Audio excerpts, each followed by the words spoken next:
എന്ത് പറ്റിയടോ? വണ്ടി വഴി കിടന്നു അല്ലേ? ഇതിനാ പറയുന്നത് മന്ത്രിയുടെ വണ്ടിക്ക് അകമ്പടിയും പൈലറ്റും വേണമെന്ന്. അല്ല സർ, ഒരു സെക്കൻഡ് ഒന്ന് ഇറങ്ങിയാൽ ഒരു കാര്യം പറയാനുണ്ട്. അവിടെ വന്നങ്ങ് പറഞ്ഞാ മതി. Sir please. എന്താന്ന് വെച്ചാ പറയടോ. എനിക്ക് അങ്ങ് എന്നിട്ട് 3-4 കോൺഫറൻസ് അറ്റൻഡ് ചെയ്യാനുള്ള. സർ, മന്ത്രിമാർക്കുള്ള പോലീസ് എസ്കർട്ടും പൈലറ്റും പിൻവലിക്കാൻ നമ്മൾ തീരുമാനിച്ചതാണ്. ഓഹോ, ഇന്നു മുതൽ അത് നടപ്പിലാവുകയുമാണ്. ആര് തീരുമാനിച്ചു നടപ്പിലാക്കാനേ? ആഭ്യന്തരമന്ത്രി. സർ, ഒരു തർക്കത്തിന് ഞാനില്ല. മുഖ്യമന്ത്രി ഇന്ന് പത്രസമ്മേളനം വിളിച്ചുകൂട്ടി പത്രക്കാരെ വിവരം അറിയിച്ചു കഴിഞ്ഞു. ആ നിലയ്ക്ക് എസ്കർട്ടും പൈലറ്റുമായി അങ്ങ് തലസ്ഥാനത്തേക്ക് ചെന്നാൽ പത്രക്കാർക്ക് അതൊരു തമാശയാവും. ഇതൊക്കെ വഴി തടഞ്ഞു നിർത്തി പറഞ്ഞാൽ മതിയോ? അല്ല സർ, കൺസേൺ എസ് പിമാർക്ക് മെസ്സേജ് കൊടുത്തിരുന്നു. പിന്നെ തീരുമാനം അങ്ങേക്ക് അറിയാവുന്നതാണ്. ട്രാഫിക് കൺട്രോൾ വഴി നിങ്ങൾക്ക് മെസ്സേജ് കിട്ടിയതല്ലേ? സർ. പിന്നെ ഇദ്ദേഹം നിർബന്ധമായിട്ട് പറഞ്ഞപ്പോ, എടോ ഗോപാലകൃഷ്ണ, ഓർഡറിൽ നിന്ന് എന്റെ പേരും ഒഴിവാക്കിയതേ. ആ മന്ത്രി ആയാലും കൂടെ 5-6 പോലീസും പട്ടാളവും ഒക്കെ വേണം. ഇല്ലെങ്കിൽ പിന്നെ മന്ത്രിക്ക് എന്തോടൊരു വില? അത് ശരിയാവില്ല സർ. ഗവൺമെന്റിന്റെ തീരുമാനം ഒരു മന്ത്രി തന്നെ അനുസരിക്കുന്നില്ല എന്ന് വന്നാൽ നാളെ പത്രങ്ങൾക്ക് അതൊരു സദ്യയായി. എന്ത് പറഞ്ഞാലും പത്രക്കാര്. എടോ, ഈ പത്രക്കാർക്ക് ഇതിലും വലിയ സദ്യ കൊടുത്തവനാ ഞാൻ. സർക്കാരിന്റെ ഖജനാവിന്ന് 10-20 ലക്ഷം രൂപ മുടക്കി മോടി പിടിപ്പിച്ച മന്ത്രിമന്ദിരത്തിൽ നിന്ന് പുതിയ മന്ദിരത്തിലേക്ക് ഞാൻ താമസം മാറ്റിയപ്പോഴും എഴുതി ഈ പത്രക്കാര്, ഭക്ഷ്യമന്ത്രി ധൂർത്തടിച്ചു, ഖജനാവും പിടിച്ചു എന്നൊക്കെ. എന്നിട്ട് എനിക്കൊരു ചുക്ക് സംഭവിച്ചില്ല. പിന്നെ ആ എസ്കോർട്ടും പൈലറ്റും ഒക്കെ.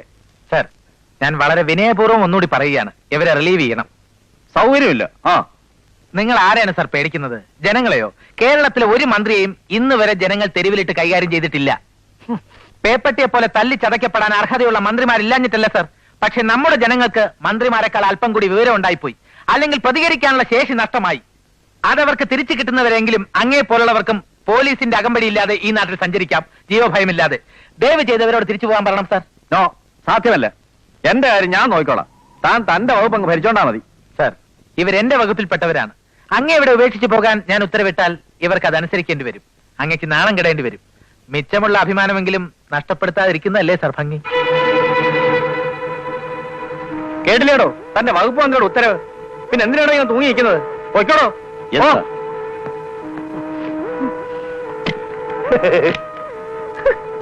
വണ്ടി വിടറോ.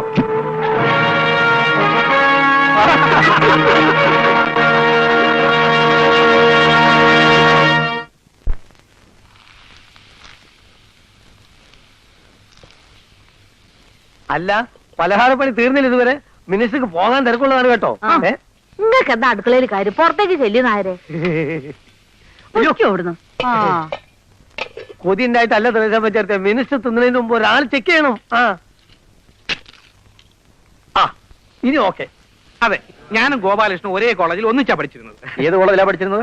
ഏത് കോളേജിൽ? കോളേജുമായിട്ട് സ്കൂളിന്റെ വരാന്തോലും നിങ്ങൾ സംസാരിക്കുന്ന ഇടപെടൽ ഞാൻ പല പ്രാവശ്യം പറഞ്ഞു. ഒരുമാതിരി ചേരിക്കാത്ത സ്വഭാവം എനിക്ക് ഉണ്ടാക്കിയത്. അതെ, ഗോപാലകൃഷ്ണനെ കുറിച്ച് എന്തെങ്കിലും അറിയണമെങ്കിൽ എന്നോട് ചോദിച്ചാൽ മതി. കുഞ്ഞുനാളിലെ ഗോപാലകൃഷ്ണന്റെ ആഗ്രഹമായിരുന്നു പ്രധാനമന്ത്രി ആവാന്നുള്ളത്. ഇതൊരു തുടക്കം മാത്രം. കുണ്ട്, കല്ലുവച്ച കുണ്ട്. ഗോപാലകൃഷ്ണൻ ഒരു കൗൺസിലർ ആണെന്ന് പോലും ആഗ്രഹിച്ചിട്ടേ ഇല്ല. എന്താ ചോദ്യങ്ങൾ നിർത്തിയോ? വേണ്ട, ഞാൻ നേരിട്ട് ചോദിച്ചോളാം.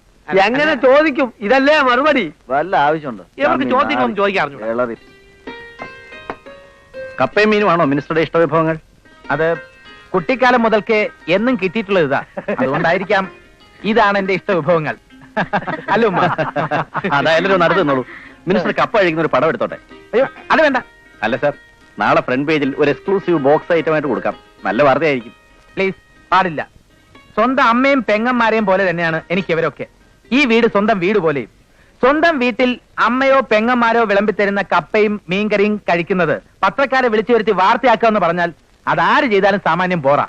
ഇത്തരം വില കുറഞ്ഞ പബ്ലിസിറ്റി സ്റ്റണ്ടിലൊന്നും എനിക്ക് താല്പര്യമില്ല. നോ.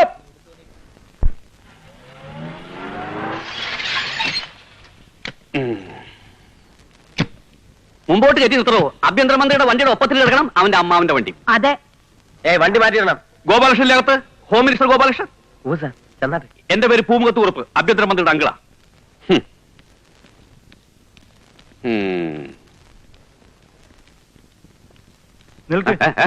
മിനിസ്റ്റർ ഫയൽ നോക്കിക്കൊണ്ടിരിക്കുകയാണ്. അങ്കിൾ അങ്കിൾ, ഇത് ആന്റി.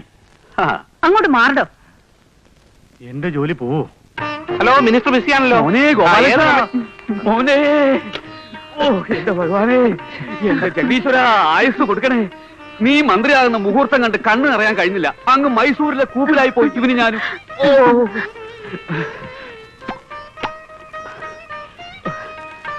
എന്നാലെന്താ, ഒക്കെ മനക്കണ്ണിൽ കണ്ടു ഞാൻ. കുഞ്ഞുനാളില് ഇവന്റെ തലക്കുറ എഴുതിയ ജ്യോത്സ്യൻ രാശി വെച്ച് പറഞ്ഞതാ രാജയോഗം കാണുന്നുണ്ടെന്ന്. ഓർമ്മയുണ്ടോ നിനക്ക്? അന്ന് ഞാനത് വിളിച്ചു പറഞ്ഞു നടന്നപ്പോ ആരാത് കാര്യാക്കാൻ. ഓ, അമ്മാവന്റെ ഒരു ആഗ്രഹം അത് ഗുരുവായൂരപ്പൻ സാധിച്ചു തന്നു, അത്ര തന്നെ. നമ്പ്യാരോട് വേണ്ട വിധത്തിൽ പറഞ്ഞിരുന്നു ഞാൻ, MLA ആയ സ്ഥിതിക്ക് ഇനി മന്ത്രി ആക്കിയിട്ടേ പിടി അയക്കാവൂന്ന്. എന്നാലേ ഇലക്ഷൻ അങ്കടക്കിയത് തിരിച്ചു പിടിക്കാൻ പറ്റൂ.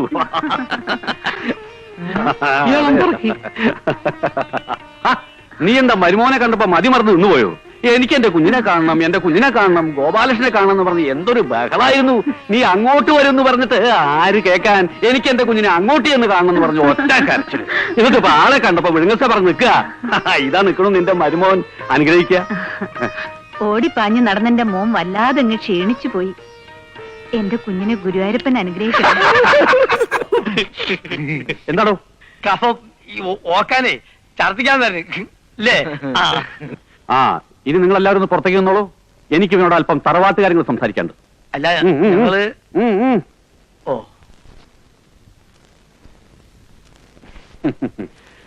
ആ, ഇനി എന്താ നിനക്കൊന്നും പറയാനില്ലേ മച്ചനോട്? പറയാനുള്ളതൊക്കെ പണ്ടേ തന്നെ നേരിട്ട് പറഞ്ഞിട്ടുണ്ടല്ലോ, അല്ലേ പ്രസന്ന? ഞാനതൊക്കെ അന്നത്തെ ഒരു കളയടോ. ഇനിയിപ്പോ നിന്റെയും ഗൗരിയുടെയും കാര്യം ഈ തിരക്കിനിടയിൽ വൈകിക്കാതെ തീരുമാനിക്കുക, നടത്തുക. അളിയന്റെ കൺവീനിയൻസ് എങ്ങനെയാന്ന് പറഞ്ഞാൽ മതി. അതെ, ഒന്നുകൂടെ മാറൂ, ഒന്നുകൂടെ മാറൂ. ഇരിക്കുക, ഇരിക്കുക.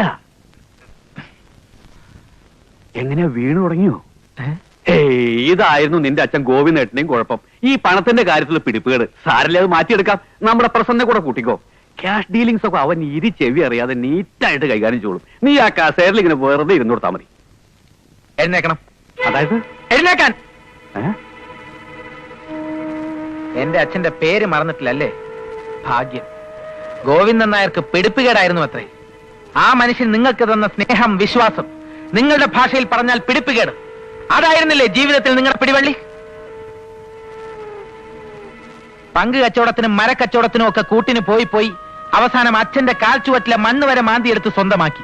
ഇനി എന്റെ പിടിപ്പുകേടും കൂടെ മാറ്റിയെടുക്കാൻ സഹായിക്കാമല്ലേ? അമ്മാവ, ഏരപ്പാളി എന്ന് നിങ്ങളുടെ മുഖത്ത് നോക്കി വിളിച്ചിട്ടാ എന്റെ അച്ഛൻ കണ്ണടച്ചത്. ഞാനത് ആവർത്തിച്ചാൽ കുരുത്തക്കേടായി വേണ്ട. നിനക്കിട്ടൊന്ന് തരണമെങ്കിൽ എനിക്ക് ആഭ്യന്തരമന്ത്രിയുടെ പദവിയൊന്നും ആവശ്യമില്ല. പോകാം. നിന്നെ പിന്നെ എന്റെയും ഗൗരിയുടെയും കാര്യം അത് എന്റെ കൺവീനിയൻസ് അനുസരിച്ച് ഞങ്ങൾ തീരുമാനിച്ചോളാം. പോണം.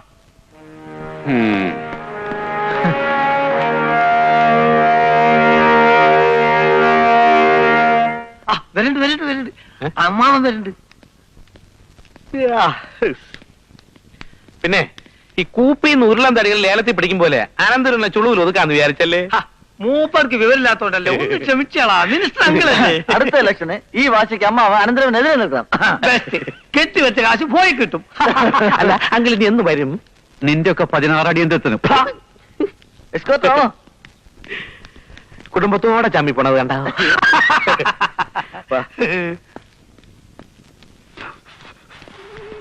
കുറിപ്പീടാ, ഇതെന്നാ പോക്ക? മന്ത്രിക്കുഞ്ഞ് എങ്ങനെയാ? മയത്തിലാണോ? എന്തൊരു സ്നേഹം, വീർപ്പ് മുട്ടിച്ചോളൂ. നേരാണോ? അപ്പൊ പഴയതൊക്കെ മറന്നോ? ഒക്കെ മറന്നു. അല്ലെങ്കിൽ ഒന്നും മനസ്സിൽ വെച്ചോണ്ടിരിക്കുന്ന പ്രേതക്കാരനല്ല അവൻ. അല്ലേ ചന്ദ്രമതി? ചേട്ടത്തിന്റെ മുഖത്താ ഭയങ്കര സന്തോഷം. മോനെ പ്രസന്ന, എന്തായാലും പറഞ്ഞു അളിയനോട്. പിന്നെ ഒക്കെ പറഞ്ഞിട്ടുണ്ട്. ഇനി ഇദ്ദേഹം അങ്ങോട്ട് ചെന്നേച്ചാ മതി. മതിയല്ലേ? Thank you.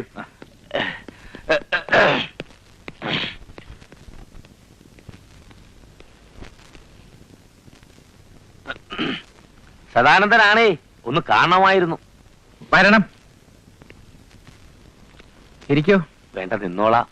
പറയൂ. എന്താ ഇത്, കൈക്കൂലിയോ? അല്ല, അപേക്ഷയാ. സസ്പെൻഷനിലാണ്. എന്താ കേസ്? ഐ ജി നേരിട്ട് പിടിച്ച കേസാ, കറപ്ഷൻ. ഇയാളുടെ പേര് വേറെയും ചാർജുകളുണ്ടല്ലോ. അതെ, ഏതോ വേലിത്തർക്കം തീർക്കാമെന്ന ഒരു പെണ്ണിനോട് ഇൻഡീസെന്റായി പെരുമാറിയെന്ന് വേറൊരു കംപ്ലൈന്റ് ഉണ്ടല്ലോ. ഉവ്വ്, ഒക്കെ വൈരാഗ്യത്തിന്റെ പേരിൽ ഓരോ അമ്മമാർ ഒപ്പിക്കുന്ന എന്റെ പൊന്നു കുമാരൻ സാറേ.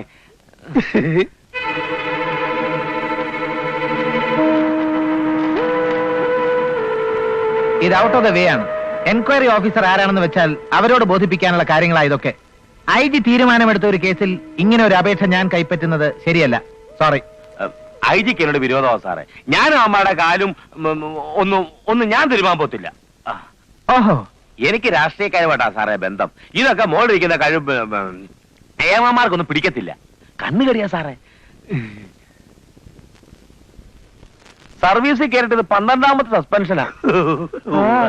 ഇങ്ങനെ പോയാൽ അവന്മാർ എന്നെ കൊണ്ട് പെൻഷൻ മേടിപ്പിക്കത്തില്ല. എന്റെ ദൈവമേ, ആരാകുന്നോ എന്താവുമെന്ന് അറിയാതെ ഇദ്ദേഹത്തിനോട് ഒരുപാട് പോക്കൃത്തരം ഞാൻ കാണിച്ചിട്ടുണ്ട്.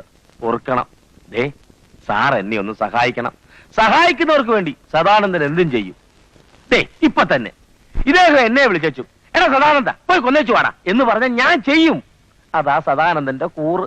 എനിക്ക് വേണ്ടി എന്തും ചെയ്യാൻ തയ്യാറാണെന്ന്. തീർച്ചയായും. ആ, ഇവിടെ എവിടെയാ നല്ല ഫ്രഷ് ആയിട്ട് മീൻ കിട്ടുക? കായൽ മീനോ കടൽ മീനോ? രണ്ടും. ഞാൻ വാങ്ങിച്ച് വെട്ടിക്കഴുകി നല്ല കുടമ്പുളി ഇട്ട് കറി വെച്ച് വീട്ടിൽ നിന്ന് കൊണ്ടുവരട്ടോ. അതെ, കറി പോട്ടെ, പിന്നെ കുറച്ച് നന്നായിട്ട് തേങ്ങ അരച്ച് പീല വെച്ചിക്കാം അല്ലേ? തങ്കച്ച സാറിനുള്ളത് വറുത്താ മതി. മീന്റെ നടുക ഇങ്ങനെ വരഞ്ഞ് പെപ്പറൊക്കെ ഇങ്ങനെ വെതറി നല്ല കര നിങ്ങളെ സൗകര്യം പോലെ ചെയ്താൽ മതി. ജീപ്പുണ്ട് സാർ, ഇപ്പൊ കൊണ്ടുവരാം. മിസ്റ്റർ സദാനന്ദൻ, എന്താ സാർ? സർക്കാർ ജീപ്പ് ദുരുപയോഗപ്പെടുത്തുന്നത് ശരിയല്ലല്ലോ. നടന്നു പോയാലും മീൻ കിട്ടും ഇല്ലേ സദാനന്ദ? പിന്നെ കിട്ടും സാർ. എടോ, 12 കൊല്ലം കുഴലിലിട്ടാലും നിവരാത്ത പട്ടിയുടെ വാലില്ലേ, അതുപോലെയാ തന്റെ മനസ്സ്, അതുപോലെയാ തന്റെ നട്ടല്. മീൻ വാങ്ങിക്കൊണ്ടിരാത്രേ. എടോ, സർക്കാരിന് തനിക്ക് ഈ തൊപ്പിയും കുപ്പായും ഒക്കെ തന്നിരിക്കുന്നത് മത്തി വാങ്ങിക്കാനും നേതാക്കന്മാർക്കൊക്കെ മറ്റേ പണി ചെയ്തു കൊടുക്കാനും ഇറങ്ങി പോണം.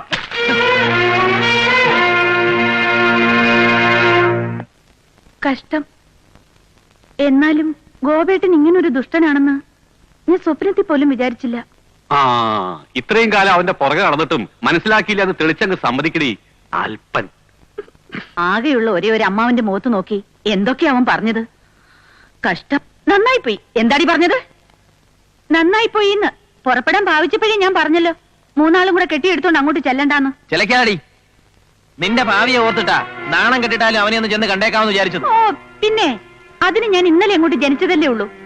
ഏട്ടൻ എന്റെ ഭാവിയെ കുറിച്ച് പെട്ടെന്ന് ഇങ്ങനൊരു വിചാരം വരാൻ ഒന്നുമല്ല. ഗോപേട്ടൻ മന്ത്രിയായി കഴിഞ്ഞപ്പോ നിങ്ങൾക്കൊക്കെ എടുത്ത് തോളത്ത് വെക്കണം, എന്നിട്ട് വലിപ്പം പറഞ്ഞ് നടക്കണം, അത്ര തന്നെ. അളിയനും അമ്മാവനും ഒരുങ്ങിച്ചമഞ്ഞൊരു അമ്മായി. അയ്യടാ, അവിടെ ഒരു കൊമ്പത്തെ മന്ത്രി ചേറ്റ അടിച്ചവന്റെ ചെവിക്കല്ല് പൊട്ടിക്കണം. അതാ വേണ്ടിയിരുന്നത്. ആ, എങ്കി പിന്നെ സുഖായി.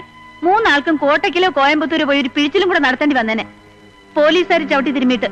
ഇപ്പം മാനല്ലേ പോയുള്ളൂ. ഇനി നീയും കൂടെ പറഞ്ഞ് അച്ഛനെ വിഷമിപ്പിക്കും. അച്ഛന്റെ ഹാർട്ട് വേദനിക്കട്ടെ. അതിന് അച്ഛന് ഹാർട്ട് ഉണ്ടായിട്ട് വേണ്ടേ? അങ്ങനെയൊന്നും ഉണ്ടായിരുന്നെങ്കില് എന്റെ അച്ഛൻ സ്വന്തം പെങ്ങളെയും കുട്ടികളെയും തെരുവിലേക്ക് പറഞ്ഞയക്കുമായിരുന്നോ? പാവം ഗോപേട്ടൻ എത്ര കരഞ്ഞു വന്ന. എടി മതി, നിർത്ത്. അവിടെ ഒരു കോവേട്ടൻ തെണ്ടി. ഇനി മേലാൽ അവന്റെ പേര് ഇവിടെ മിണ്ടി പോരുത്. തെണ്ടി ആയാലും നിങ്ങളെ പോലൊന്നും അല്ല, നട്ടലുണ്ട്, ആണാ. അല്ലെങ്കിൽ നിങ്ങളെ ഒന്ന് വിളിച്ചപ്പോ ചൂല് പോലെ കൂടെ പോന്നേനെ. അങ്ങനെ വരാത്തോണ്ടാ എനിക്ക് ആ മനുഷ്യന് കൂടുതൽ ഇഷ്ടം, ഒരുപാട് ഇഷ്ടം. മന്ത്രി അല്ലാതായാലും വന്ന് വിളിച്ചാൽ ഞാൻ ഇറങ്ങിപ്പോ അയാളുടെ കൂടെ. ആരെതിർത്താലും ശരി. അഹങ്കാരി. അഹങ്കാരിയോ? അഹങ്കാരിയൊന്നുമല്ല, തന്തയ്ക്ക് പുറക്കാത്ത ചെറ്റ റാസ്കൽ. അയ്യേ, തീട്ടൻ ചവിട്ടി പോലത്തെ അനുഭവമായി പോയി. ഞങ്ങളെ ആരെയെങ്കിലും കൊണ്ട് വിളിച്ചു ഉറപ്പിച്ചിട്ട് പോരായിരുന്ന സാധനം താൻ അവനെ ചെന്ന് കാണാൻ. അയ്യടാ, എന്നാ ഇതിനേക്കാൾ വലിയ അടി കിട്ടിയേനെ. എന്റെ കാര്യം പോട്ടെ, ഞാനൊരു കൂറ പോലീസുകാരൻ. ഇതൊക്കെ കണ്ടും കേട്ടും എനിക്ക് തൊലിക്ക് നല്ല കട്ടിയ. പക്ഷെ നിങ്ങളുണ്ടല്ലോ, നിങ്ങള് അവന് പുച്ഛവ. ശരിയാ, ഇപ്പൊ ഇരിക്കുന്നവനെ മാറ്റി പുതിയൊരു SP വെക്കണമെന്ന് 100 പ്രാവശ്യം ഞാൻ അവനോട് പറഞ്ഞതാ. അടങ്ങടോ സദാനന്ദ, അവന്റെ ചരടുകളൊക്കെ ഇപ്പോഴും എന്റെ കയ്യിൽ തന്നെ. ഞാനതൊന്ന് വലിച്ചു മുറുക്കിയാൽ അവന് ശ്വാസം മുട്ടും, അവന്റെ കണ്ണ് തുറിക്കും. അതവനറിയാം. നമ്പ്യാരുടെ തലയ്ക്ക് മീതെ ചുവടുവെക്കാൻ അവന് തന്റെ ഇടം ഉണ്ടാവില്ല. താൻ നോക്കിക്കോ. എനിക്കറിയാൻ മേലേ എന്റെ പൊന്നു സാറുമാരെ. ഏതായാലും അവൻ ഏതാണ്ടൊക്കെ മനസ്സിൽ കണ്ടോണ്ട ഈ കളിയൊക്കെ കളിക്കുന്നത്. അത് ഉറപ്പാണ്, ഉറപ്പ്. അതെ, നിയമം നടത്തുമ്പോ ആരുടെയും തലപ്പൊക്കം അതിനൊരു തടസ്സമാവാൻ പാടില്ല. ആരുടെ തലയ്ക്ക് മീതെയും ചൂടുവയ്ക്കാൻ നിയമത്തിന് കഴിയണം. കമ്മിങ് ടു ദ പോയിന്റ്, കഴിഞ്ഞ 2 വർഷത്തിനിടയിൽ ഈ സംസ്ഥാനത്ത് ഒരുപാട് വർഗീയ ലഹളകൾ നടന്നു. ഇന്റലിജൻസിൽ നിന്ന് വേണ്ടത്ര മുന്നറിയിപ്പ് ഉണ്ടായിട്ടും തീ ആളി പടരുന്നത് തടയാൻ ഗവൺമെന്റിന് കഴിഞ്ഞില്ല. ലേറ്റസ്റ്റ് ഇന്റലിജൻസ് റിപ്പോർട്ടാണ്. അമ്പലങ്ങളുടെയും പള്ളികളുടെയും മറവിൽ സംസ്ഥാനത്തെമ്പാടും ആയുധങ്ങൾ കുന്നുകൂടുന്നതിനെ കുറിച്ച്. അതാണ് സർ പ്രശ്നം. എല്ലാം മതവിശ്വാസത്തിന്റെ പേരിലായതുകൊണ്ട്. അമ്പലത്തിന്റെയും പള്ളിയുടെയും മറവിൽ ആയുധങ്ങൾ കൂട്ടുന്നത് മതവിശ്വാസികളല്ല, വർഗീയതയുടെ പേരിൽ പൊട്ടിക്കിളിർത്ത കുറെ പുതിയ നേതാക്കന്മാരാണ് എല്ലാത്തിന്റെയും മുന്നിൽ. പിന്നിൽ അവരെ വെച്ച് സർക്കാരിനോട് യുദ്ധം ചെയ്യുന്ന ചില തടകൊഴിഞ്ഞ രാഷ്ട്രീയക്കാരും. ഈ ജില്ലയിൽ ഇത്തരം ഒരുപാട് പോക്കറ്റ്സ് ഉണ്ട്. അറിയാം. അതുകൊണ്ട് തന്നെയാണ് ക്ലീനിങ് ഓപ്പറേഷൻ ഇവിടുന്ന് തന്നെ തുടങ്ങാമെന്ന് ഗവൺമെന്റ് തീരുമാനിച്ചത്. അവർക്ക് മൂവ് ചെയ്യാൻ കഴിയുന്നതിന് മുമ്പ് ശക്തമായ റെയ്ഡുകൾ ഉണ്ടാവണം. No compromise at any level. But sir, the decision is very sensitive. ചെറുവിരൽ കൊണ്ടൊന്ന് പോറിയാൽ മതി. മതവികാരങ്ങൾ വ്രണപ്പെടുത്തിയെന്നാവും പിന്നത്തെ മുറവിളി. നോ, മതവികാരമല്ല, മതവിശ്വാസമാണ് വലുത്. ഈ ചെറുവിരലൊന്ന് തൊട്ടാൽ ഉടനെ മുറിയുന്നത് മതവികാരം അത്ര നേർത്തതായതുകൊണ്ടാണ്. ഒന്ന് മുറിഞ്ഞാലും പെട്ടെന്ന് കരിഞ്ഞോളും. പക്ഷേ മതവിശ്വാസം ഉറച്ചതാണ്. അത് മുറിപ്പെടാൻ അനുവദിച്ചുകൂടാ. That is our stand. Consequences face ചെയ്യാൻ ഗവൺമെന്റ് തയ്യാറാണ്. ലഹള ഉണ്ടായി കഴിഞ്ഞിട്ട് അടിച്ചമർത്തിയെന്ന് അവകാശപ്പെടാൻ വലിയ മിടുക്കൊന്നും വേണ്ട.